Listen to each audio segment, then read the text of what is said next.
Hi, welcome to the PoliticAL update with me, Alexandra Acker Williams. It is Friday, December 5th.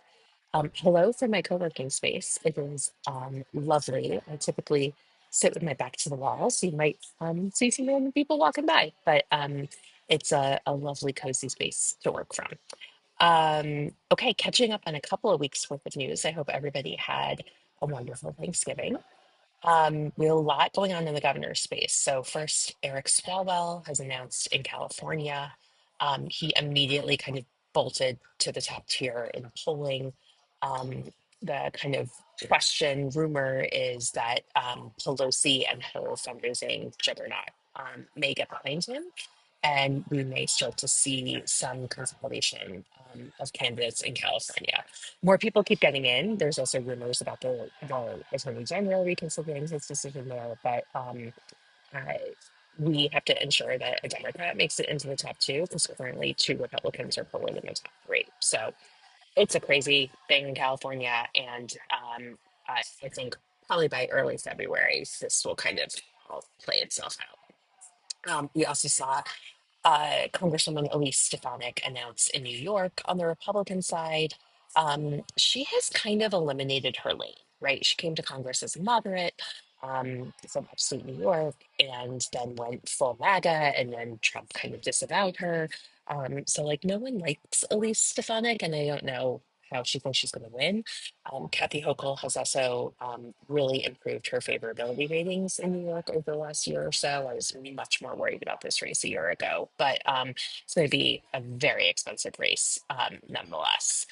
Mandela Barnes also announced in the Democratic primary for Wisconsin governor. Um, he has very high name recognition. He's incredibly charismatic. I don't see a general election path for him. The attacks against him during his Senate bid were, too liberal, too liberal, too liberal, and I think that has like stuck to him. But there are five or six candidates running there, and we'll kind of see how that plays itself out. Um, Also, just want to note Amy Acton, who's running in Ohio for governor, has cleared the Democratic field. Tim Ryan is not running, thank God. And several polls have come out recently that show her within the margin of error. And it is worth remembering that we only lost that gubernatorial race in 2022 by 3 points, and that was against Mike DeWine, who is an institution. And so Vivek Ramaswamy's numbers are really bad. And this could actually be a real race. And I'm really interested to see her fundraising numbers and really interested to see more polling as that goes on. Okay, Senate news. Ayanna Pressley is not running for Senate in Massachusetts, which I'm sad about. I adore Ed Murphy. I would like walk over fire for that man, but he's 80 years old and he shouldn't be running again.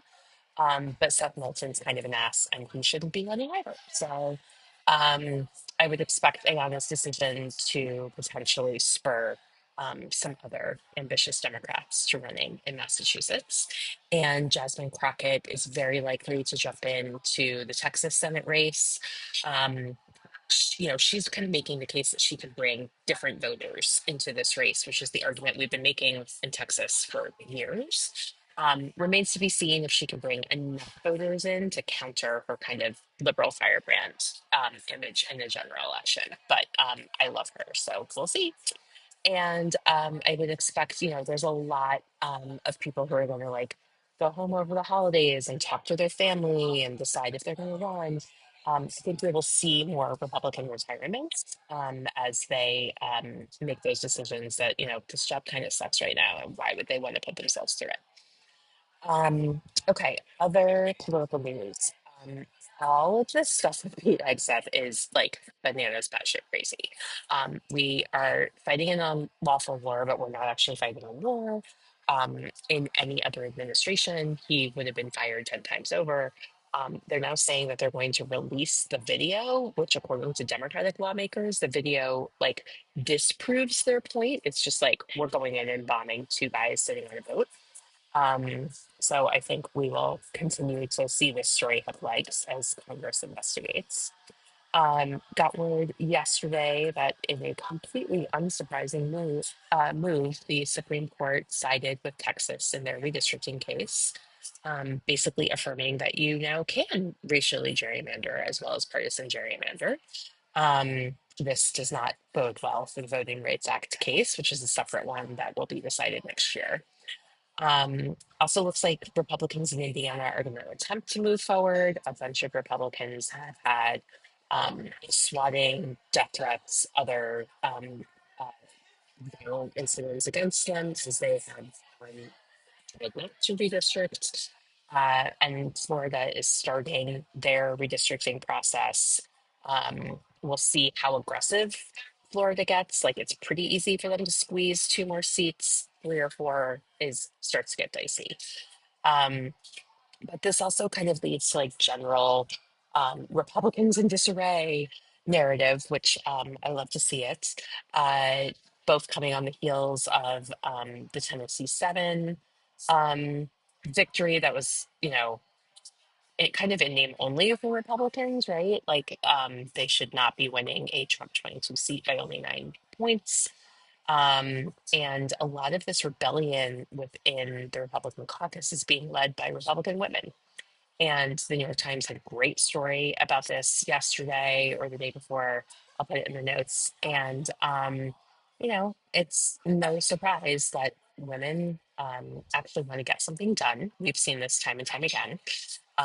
They're not only there for ego and are frustrated.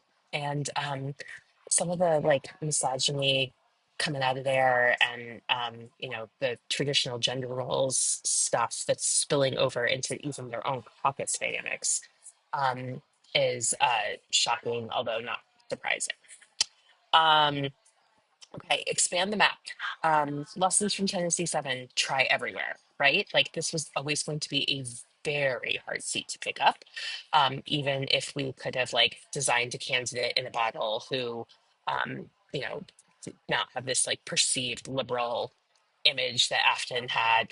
Um, uh, she ran a fantastic campaign.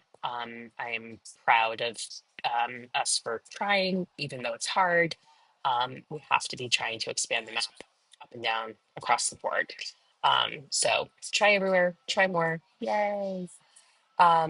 And my shout out of the week goes to Postal, UPS, and FedEx employees and all the others who help make all these deliveries happen.